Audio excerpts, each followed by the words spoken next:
Friend, आपका जे study classes में स्वागत है। अभी तक हम हेलो एल्केन तथा हेलो एरिन के बारे में पढ़ रहे हैं। ठीक है सर, यहाँ पर अभिक्रिया नहीं रहेगा, ये चैप्टर का नाम है। ठीक है, हेलो एल्केन तथा हेलो एरिन। और आज का हमारा लेक्चर 5 है और आज का हमारा टॉपिक क्या है? हैलोजन विनिमय अभिक्रिया, जिसे हम फिंकलस्टाइन अभिक्रिया कहते हैं। इसके बारे में आज हम जानेंगे। सबसे पहले हम क्या कर रहे हैं कि हैलोजन विनिमय अभिक्रिया हो या फिंकलस्टाइन अभिक्रिया, दोनों एक ही हैं। ठीक है, नाम अलग अलग है। तो इसका सबसे पहले हम परिभाषा लिख दे रहे हैं, उसके बाद हम रिएक्शन कैसे होगा इसको समझाएंगे। हमने यहाँ पर परिभाषा लिख दिया है। देखिए हमने परिभाषा में क्या लिखा कि एल्कील हैलाइड का अभिक्रिया शुष्क एसीटोन की उपस्थिति में सोडियम आयोडाइड के साथ कराने पर एल्कील आयोडाइड प्राप्त होता है। इसे हैलोजन विनिमय अभिक्रिया या फिंकलस्टाइन अभिक्रिया कहते हैं। हम जो परिभाषा लिखे हैं शायद आपको अभी न समझ में आया हो, लेकिन जैसे ही हम रिएक्शन बताएंगे आपको परिभाषा तुरंत क्लियर हो जाएगा। ठीक है, तो देखिए हमने क्या बोला, परिभाषा से ही हम इसका मतलब जो अभिक्रिया है कैसे होगा उसे बताएंगे। देखिए यहाँ पर दिया है एल्कील हैलाइड। हमने आपको क्या बताया कि एल्कील हो तो उसे हम R से डिनोट कर देंगे और हैलाइड हो तो उसे हम X से डिनोट कर देंगे। तो यहाँ पर क्या बोला है कि एल्कील हैलाइड का अभिक्रिया, तो एल्कील को हम किससे डिनोट कर दे रहे हैं? R से, और हैलाइड को X से। ठीक है, का अभिक्रिया किसके साथ करा रहे हैं? अभिक्रिया शुष्क एसीटोन की उपस्थिति में। मान लेते हैं कोई अभिक्रिया हो रहा है तो यहाँ पर हम क्या ले रहे हैं? Dry acetone. ठीक है, एसीटोन ले रहे हैं। अब ये ड्राई एसीटोन की उपस्थिति में सोडियम आयोडाइड के साथ, मतलब इसका रिएक्शन इसकी उपस्थिति में सोडियम आयोडाइड के साथ Na। अब यहाँ पर हम I को अलग पेन से डिनोट करेंगे। अब I क्यों हम अलग पेन से डिनोट किए हैं, इसका रीज़न है कुछ। क्या है? देखिए इसमें क्या है कि हैलाइड और R का मतलब क्या हुआ? कार्बन की श्रृंखला। ठीक है, कार्बन की श्रृंखला। अब जितने भी कार्बन हो, और हैलाइड का मतलब क्या हुआ? X का मतलब फ्लोरीन हो सकता है, क्लोरीन हो सकता है, ब्रोमीन हो सकता है, यहाँ तक कि आयोडीन भी हो सकता है। ठीक है, यहाँ तक क्लियर? ओके। अब यहाँ पर क्या हो रहा है कि डाई एसीटोन की उपस्थिति में जब हम रिएक्शन कराते हैं तो क्या होता है कि ये जो सोडियम है इसके X के साथ है। मान लीजिए यहाँ पर क्लोरीन रहता तो क्या बन जाता? NaCl बन जाता। और लेकिन यहाँ पर X है मतलब हैलोजन है तो क्या हो जाएगा? X का स्थान पहले अगर हम मान लीजिए यहाँ क्लोरीन लिख देते तो क्लोरीन ले लेता X का स्थान, लेकिन यहाँ क्लोरीन नहीं है, X है तो क्या बनेगा? NaX बन जाएगा। ठीक है, उसके बाद क्या होगा कि ये आयोडीन अलग हो गया और ये R अलग हो गया और दोनों क्या करते हैं? आपस में रिएक्शन कर लेंगे तो क्या बन जाएगा? RI। और इसे हम क्या कहेंगे? इसे हम कहेंगे एल्कील आयोडाइड। ठीक है, इसे बोलेंगे एल्कील आयोडाइड। ठीक है, यहाँ पर O रहेगा, हमने लिखा आयोडाइड हो जाएगा। अब देखिए हम क्या लिखे हैं परिभाषा में? एल्कील हैलाइड का अभिक्रिया। एल्कील हैलाइड का अभिक्रिया शुष्क एसीटोन की उपस्थिति में, तो शुष्क को इंग्लिश में क्या कहते हैं? ड्राई कहते हैं। तो हमने लिख दिया कि ड्राई एसीटोन की उपस्थिति में सोडियम आयोडाइड के साथ, ये क्या है? ये सोडियम आयोडाइड है, के साथ कराने पर हमें क्या प्राप्त होता है? एल्कील आयोडाइड प्राप्त होता है। ठीक है, इसे हैलोजन विनिमय अभिक्रिया कहते हैं। अब देखिए हैलोजन विनिमय अभिक्रिया इसे क्यों कहते हैं? क्योंकि इसका ये क्या है? आयोडीन भी तो एक हैलोजन परिवार का ही तत्व है और यहाँ पर हैलोजन है ही, मतलब दोनों हैलोजन आपस में एक्सचेंज हो रहा है। ठीक है, इसलिए इस रिएक्शन को हैलाइड एक्सचेंज रिएक्शन कहते हैं, मतलब हैलोजन विनिमय अभिक्रिया कहते हैं। और इसी रिएक्शन का नाम हम एक और रख देते हैं, फिंकलस्टाइन रिएक्शन। ठीक है, यहाँ तक क्लियर? ओके। अब हम दूसरे रिएक्शन पर जा रहे हैं। जैसे दूसरा रिएक्शन है हमारा स्वार्ट्स रिएक्शन। अब ये स्वार्ट्स रिएक्शन क्या होता है? हमने फिंकलस्टाइन को कवर कर लिया, अब हम स्वार्ट्स रिएक्शन पढ़ने जा रहे हैं। ठीक है, हमने यहाँ पर हेडिंग डाल लिया है स्वार्ट्स अभिक्रिया। अब ये स्वार्ट्स अभिक्रिया क्या होता है? पहले हम इसका परिभाषा लिख दे रहे हैं, फिर उसके बाद आपको बताएंगे। देखिए हमने यहाँ पर परिभाषा भी लिख दी है। हमने लिखा है एल्कील हैलाइड का अभिक्रिया धात्विक फ्लोराइड की उपस्थिति में गर्म करने पर एल्कील फ्लोराइड प्राप्त होता है। इसे श्वार्ट्ज अभिक्रिया कहते हैं। अब यहाँ पर एल्किल हैलाइड क्या है ये आपको समझ में आ गया होगा। और फिर यहाँ पर एक शब्द आया है धात्विक फ्लोराइड। देखिए धात्विक आया है, धात्विक फ्लोराइड, फ्लोराइड। अब ये क्या होता है? धात्विक फ्लोराइड जो है हम किसे कहेंगे? धात्विक का मतलब क्या हुआ? धातु, चाहे कोई भी हो। फ्लोराइड, फ्लोराइड का मतलब क्या हुआ? एफ। तो जैसे धात्विक फ्लोराइड में क्या हो सकता है? AgF silver fluoride, mercury fluoride Hg2F2, इसे कहेंगे मरकरी फ्लोराइड। फिर कोबाल्ट फ्लोराइड COF2 हो गया, या फिर टिन फ्लोराइड SbF3। ठीक है, ठीक है। यहाँ पर हमने क्या बोला कि देखिए चाहे सिल्वर फ्लोराइड लीजिए या मरकरी फ्लोराइड लीजिए या कोबाल्ट फ्लोराइड लीजिए या फिर एंटीमनी फ्लोराइड, ये टिन फ्लोराइड नहीं है, यह एंटीमनी फ्लोराइड है। ठीक है। अब इसकी उपस्थिति में इसको हम गर्म करते हैं तो हमें एल्किल फ्लोराइड प्राप्त होता है और यही अभिक्रिया श्वार्ट्ज अभिक्रिया है। ये रिएक्शन जो है यह फिंकलस्टीन के साथ मिलता जुलता है, इसीलिए हम इन दोनों को एक साथ लिए हम। जैसे हमने क्या बोला कि एल्किल हैलाइड, एल्किल का मतलब हम मान लेते हैं कोई भी कार्बन, पहले हम R से डिनोट करते रहे, एल्किल हैलाइड हो गया। इसका अभिक्रिया हम क्या करा रहे हैं, मतलब किसी की उपस्थिति में गर्म कर रहे हैं। अब धात्विक फ्लोराइड में से इसमें से कोई भी हो, ठीक है, चाहे ये ले लीजिए, चाहे ये ले लीजिए, चाहे ये ले लीजिए, चाहे ये लीजिए, मतलब इसमें से कुछ भी हो, इसके उपस्थिति में हम रिएक्शन करा रहे हैं। ठीक है, तो क्या होगा? देखिए इसमें से क्या होता है कि Ag जो है यह X के साथ बाहर निकल जाता है। ठीक है, AgX।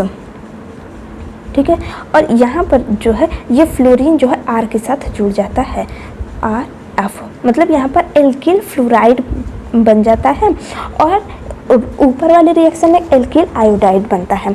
तो फिंकलस्टीन अभिक्रिया में क्या था कि आयोडाइड बनता है और श्वार्ट्ज अभिक्रिया में क्या है कि फ्लोराइड बनता है। बस ये पॉइंट ज़्यादा याद करने वाला है, याद करने वाला और ध्यान देने वाला दोनों ही है। ठीक है, श्वार्ट्ज अभिक्रिया और फिंकलस्टीन अभिक्रिया। जैसे हम इसी का एक एग्जांपल ले रहे हैं, जैसे R के स्थान पर हम कोई कार्बन ले रहे हैं।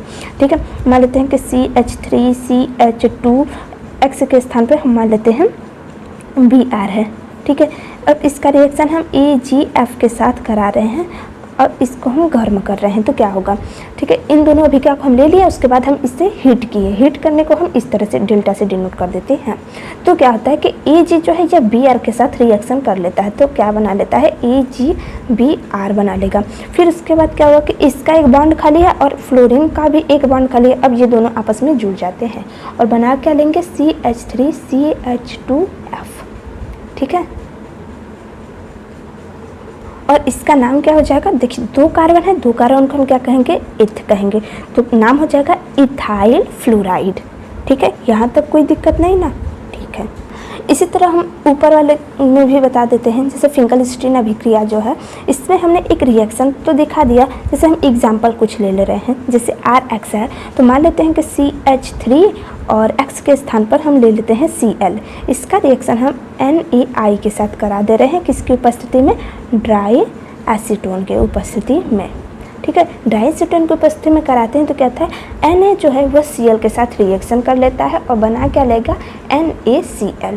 फिर उसके बाद CH3 जो है यह आयोडीन के साथ जुड़ जाता है, CH3I, और इस तरह यहाँ पर बन जाता है मिथाइल आयोडाइड और ये हो जाता है सोडियम क्लोराइड। ये तो साधारण नमक बन जाता है। और ये रहा फिंकलस्टीन अभिक्रिया और हमने यहाँ पर श्वार्ट्ज अभिक्रिया दोनों बता दिया। ठीक है, अभी तक हम जितना भी रिएक्शन पढ़े हैं, लेक्चर 5 तो आज पढ़ रहे हैं, लेक्चर 4 तक जितना भी हमने पढ़ा है उसमें क्या था कि सब कार्बन की खुली खुली श्रृंखला थी। खुली खुली श्रृंखला का मतलब जैसे कार्बन कार्बन कार्बन इस तरह से। अब हम पढ़ने जा रहे हैं रिंग वाला कार्बन के बारे में। ठीक है, इस तरह से जो मिलेगा एरीन के बारे में अब हम पढ़ने जा रहे हैं। हमने यहाँ पर हेडिंग डाला है हेलो एरीन बनाने की विधि। अब देखिए हेलो एरीन हमें बनाना है तो कैसे बनाएंगे? इससे पहले हम पढ़े थे कि हेलो एल्केन बनाने की विधि, तो हमने कई सारे मेथड देखे थे। अब हमें हेलो एरीन बनाना है तो कैसे बनाएंगे? कोई बात नहीं यार, देखो कैसे बनता है। पहले हम क्या लेते हैं? एक रिंग लेंगे। ठीक है। रिंग में मान लेते हैं ये बेंजीन है, ठीक है। इसका रिएक्शन हम क्या करेंगे, इसका रिएक्शन हम किससे कराएंगे, हेलो। हेलो का मतलब क्या हुआ, हेलो, हेलो के साथ कराएंगे, ठीक है, मतलब हेलोजन ग्रुप के साथ कराएंगे। तो क्या हुआ, ये रिएक्शन कर जाता है। अब मान लीजिए किसी के प्रेजेंट कर दीजिए Fe मतलब लोहा, ठीक है। फेरस की उपस्थिति में डार्क रिएक्शन होता है ये, ठीक है, डार्क रिएक्शन मतलब अंधेरे में। अंधेरे में कराने पर क्या होता है कि ये जो हेलोजन है, ठीक है, हेलोजन कुछ भी हो, अब ये क्या करता है कि ये रिएक्शन कैसे करेगा, देखिए इस तरह हो जाता है और इसके एक हाइड्रोजन को एक हेलोजन के साथ विस्थापित कर देता है, मतलब HX बन जाएगा और यहाँ का एक बॉन्ड खाली हो जाएगा। जब एक हाइड्रोजन निकल गया तो यहाँ का बॉन्ड इस तरह खाली हो जाएगा और दूसरा वाला जो हेलोजन है इसका स्थान ले लेता है, ठीक है। इस तरह ये बन गया हेलो एरिन। जैसे हम एक एग्जांपल ले रहे हैं, इस तरह से मान लीजिए बेंजीन है, इसका रिएक्शन हम Cl2 के साथ करा दे रहे हैं Fa और डार्क रिएक्शन ऐसे रहेगा, ठीक है। अंधेरे में ये रिएक्शन हो रहा है तो क्या होगा, देखिए ये रिएक्शन तो सेम उसी तरह से रहेगा। अब यहाँ पर क्या होगा कि एक क्लोरीन जो है इसके हाइड्रोजन को, मतलब यहाँ का जो एक हाइड्रोजन है इसके क्लोरीन के साथ रिएक्शन कर जाता है और बना लेगा HCl और जैसे ही ये HCl बनाता है तो इसका एक बॉन्ड खाली रह जाता है। तो दूसरा क्लोरीन कहता है कि हम यही तो चाह ही रहे थे कि तुम एक क्लोरीन के साथ जाओ और हम यहाँ पर अपना स्थान ले लें और इस तरह बन जाता है हेलो एरिन, ठीक है। अब हेलो एरिन बन गया तो यहाँ पर हम क्या कर सकते हैं, क्लोरो बेंजीन, ठीक है। अब ये क्या बन गया, क्लोरो बेंजीन, ठीक है, ये क्लोरो बेंजीन हो गया। अब जैसे हेलो का मतलब क्या हुआ, हेलोजन ग्रुप हुआ और बेंजीन बन गया, ठीक है। यहाँ तक तो आपको बहुत सिंपल लगा होगा कि हाँ ये तो मज़ा आ गया समझकर, लेकिन अब हम इसी में थोड़ा सा कॉम्प्लेक्स करने जा रहे हैं यही चीज़। अब कॉम्प्लेक्स क्या हम है तो क्या गम है, चलो देखो क्या होता है कि जैसे मान लेते हैं कि बेंजीन है, ठीक है। अब क्या हुआ कि यहाँ पर हम कुछ ग्रुप उपस्थित कर दें, जैसे CH3 हो गया, ठीक है। इसका रिएक्शन अगर हम क्लोरीन के साथ करा दें तो क्या होगा, Fe वैसे ही रहेगा, डार्क रिएक्शन तो होगा ही, ठीक है, डार्क रिएक्शन हो रहा है। अब क्या होगा, अब हमें कैसे पता चलेगा कि कौन सा रिएक्शन कैसे होगा, ठीक है। अब ये CH3 है, ऐसे तो क्लोरीन क्या करता था कि इसके स्थान को ले लेता था, ज़रूरी नहीं है कि क्लोरीन यहीं का स्थान ले, मतलब जब तक इस पर कोई भी ग्रुप उपस्थित न हो, इस बेंजीन पर कोई भी ग्रुप उपस्थित न हो, तब तक ये क्लोरीन कहीं का भी हाइड्रोजन विस्थापित कर उसका स्थान ले सकता है। लेकिन अब जो है, अब क्लोरीन ऐसा नहीं कर सकता क्योंकि यहाँ पर कोई ग्रुप उपस्थित हो गया है इस बेंजीन पर। तब कैसे रिएक्शन होगा, तब क्या होता है देखें, जब इस तरह उपस्थित हो कोई भी चीज़ बेंजीन पर, जब इस तरह से कोई भी ग्रुप उपस्थित हो और Cl2 रिएक्शन करे तो क्या होता है कि इससे दो प्रोडक्ट बनने की संभावना ज़्यादा होती है। अब दो प्रोडक्ट कैसे बनेगा, देखिए जैसे CH3 तो यही है और हमने आपको क्या बताया था कि ये जो क्लोरीन है, क्लोरीन को छोड़िए, जैसे बेंजीन हो गया, बेंजीन के अगर आसपास अगर कोई भी ग्रुप जुड़ा है तो उसका बगल वाला जो कार्बन है यह ऑर्थो कहलाता है और इसके ठीक एक कार्बन छोड़कर ये वाला पार्ट जो है पैरा कहलाता है और इस वाले पार्ट को ऑर्थो और पैरा के बीच वाले पार्ट को मेटा कहते हैं, ठीक है। यहाँ तक समझ में आ गया।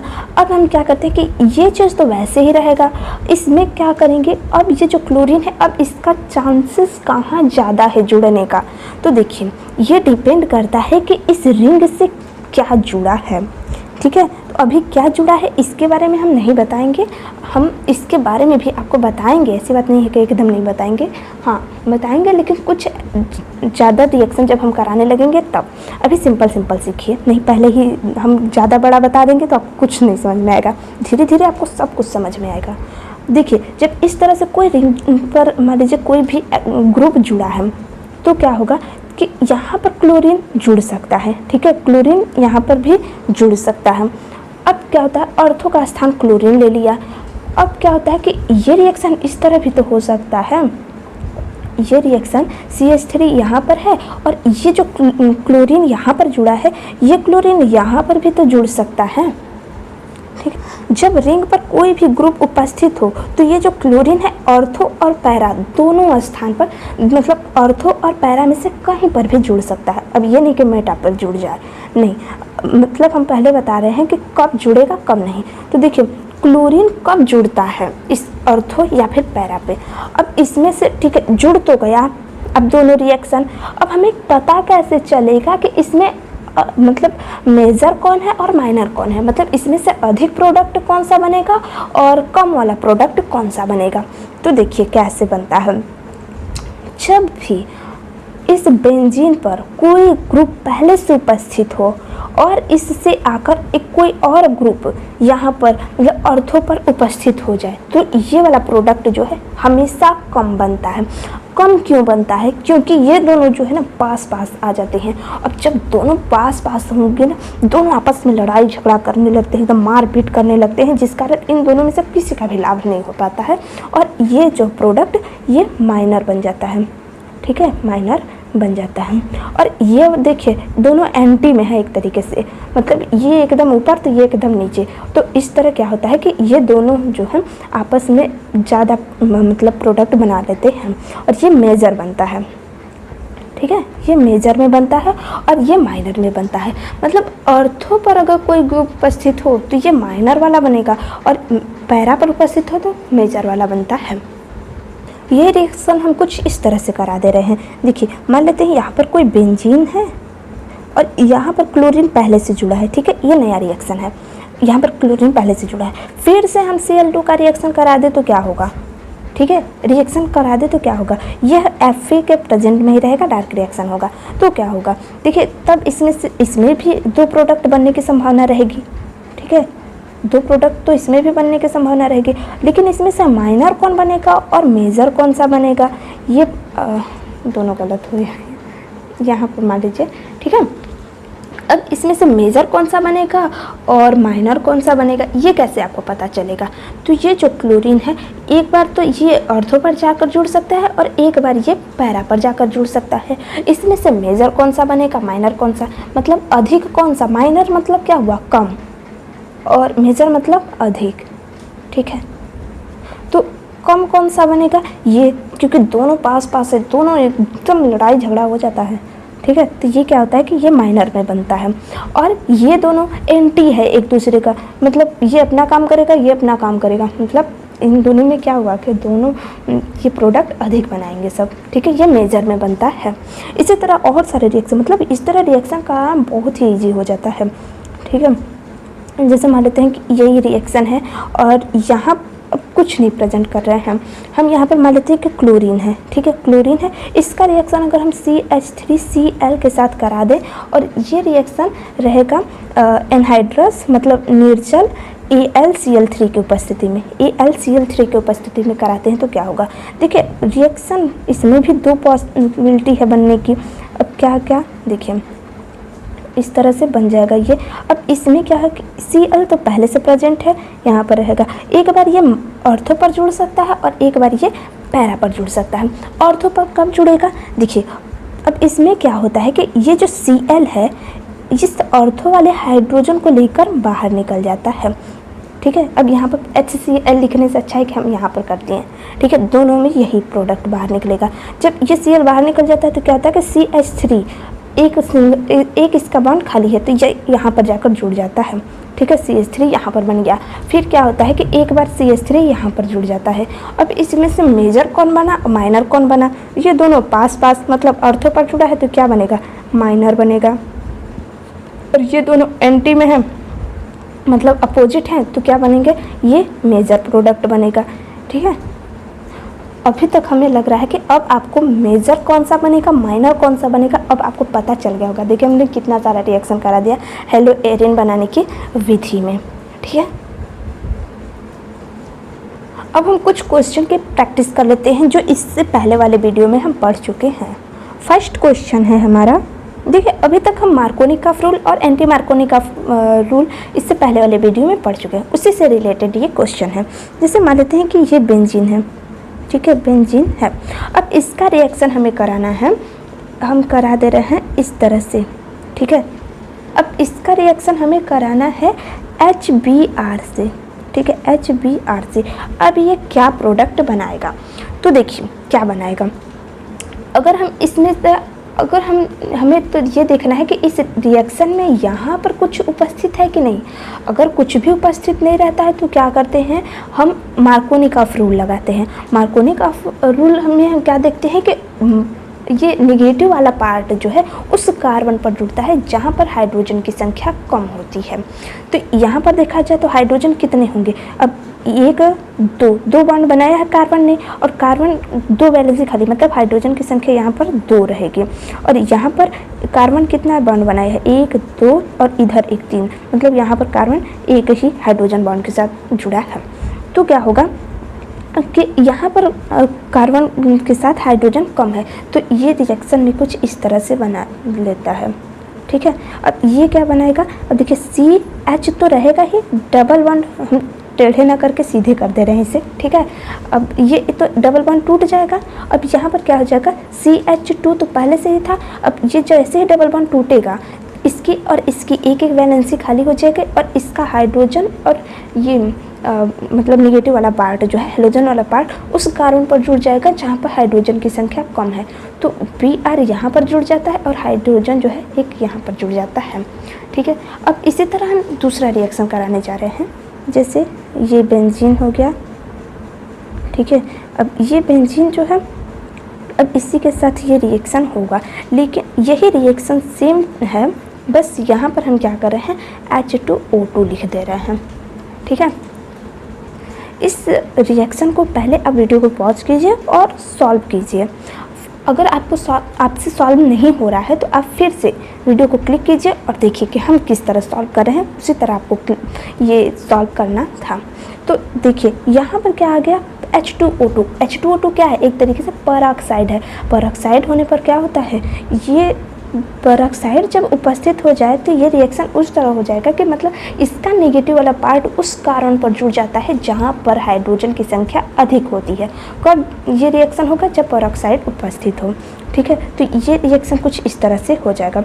मान लीजिए यहाँ पर कार्बन है, यहाँ पर H हो जाएगा और यहाँ पर CH2 है, तो इसी तरह ये बॉन्ड टूटेगा तो यहाँ पर हो जाएगा। तो क्या हो जाएगा, इस यहाँ मतलब ये परऑक्साइड की उपस्थिति में नेगेटिव वाला पार्ट उस कार्बन पर जुड़ता है जहाँ पर हाइड्रोजन की संख्या अधिक। यहाँ पर 2 हाइड्रोजन है और यहाँ पर 1 हाइड्रोजन, तो 2 वाले पर जुड़ जाता है, ठीक है। इसी तरह कुछ और रिएक्शन हैं, जैसे ये सेकंड हमारा था, थर्ड हम NCERT से ही सॉल्व करा रहे हैं, अलग से नहीं कुछ। देखिए ये साइक्लोहेक्सेन है, ठीक है। साइक्लोहेक्सेन में यहाँ पर हम OH जोड़ दिए, ठीक है, हेक्सेनॉल हो गया। फिर इसका रिएक्शन हम SOCl2 के साथ करा रहे हैं, तो क्या बनेगा। देखिए हम जितना भी क्वेश्चन लिख रहे हैं, बस पहले आपको वीडियो को पॉज करना है, उसके बाद सॉल्व करना है, क्योंकि ये सारे रिएक्शन हम आपको पीछे पढ़ा चुके हैं, एक एक पॉइंट को हमने डिस्कस किया है। तो ये रिएक्शन अब कैसे होगा, ठीक है, अभी तक आप सॉल्व कर लिए होंगे, ठीक है। अब हम सॉल्व कराने जा रहे हैं। देखिए यहाँ पर SOCl2 है, इसे हम कहते हैं थायोनिल क्लोराइड, ठीक है, थायोनिल क्लोराइड। अब ये रिएक्शन क्या होगा, SO आया, अरे बाप रे, SO तो वही वाला रिएक्शन है ना जिसे केवल ऑक्सीजन की तलाश रहती है। तो हाँ, ये वही वाला रिएक्शन है। जैसे ही SO को O दिखता है, ये तुरंत SO2 बना लेता है। उसके बाद क्या होगा, अब इसके बाद एक हाइड्रोजन है, एक हाइड्रोजन को एक क्लोरीन ले लेता है, फिर क्या बना लेगा, HCl बना लेगा। फिर उसके बाद क्या होगा कि साइक्लो तो वैसे ही बेचारा है, तो क्या हुआ, यहाँ का दोनों के दोनों गायब हो गए, तो भी तो इसका एक बॉन्ड खाली ही है, ठीक है। तो एक क्लोरीन यहाँ पर बचा रह जाता है, यहाँ पर आकर जुड़ जाता है, बस रिएक्शन हो गया। अब फिर फोर्थ रिएक्शन हमारा क्या है, देखिए बेंजीन है, ठीक है, बेंजीन हो गया। अब यहाँ पर हम, अब खिंचा गया इस तरह से तो खींच गया, तो ठीक है। अब यहाँ पर हम जोड़ दे रहे हैं NO2, ठीक है। अब यहाँ पर जोड़ दे रहे हैं CH2CH3, और ये रिएक्शन हो रहा है Br2 की उपस्थिति में, और UV रेज यहाँ पर उपस्थित है। ये रिएक्शन किस तरह होगा, देखिए ये रिएक्शन भी हम आपको पीछे बता चुके हैं, आप जल्दी से कर दीजिए इसे। यहाँ पर Br2 है, देखिए ये रिएक्शन कैसे होगा। सबसे पहले बेंजीन तो बनेगा ही, ठीक है, बेंजीन हो गया। और इसके इस वाले पैरा वाले पोजीशन पे तो कोई भी दिक्कत नहीं हुआ है, ये NO2 ही रहेगा। ठीक है, अब दिक्कत होता है कि ये जो है किस पार्ट पर ज़्यादा जुड़ेगा। ठीक है, ये तो ऐसे ही रहेगा NO2।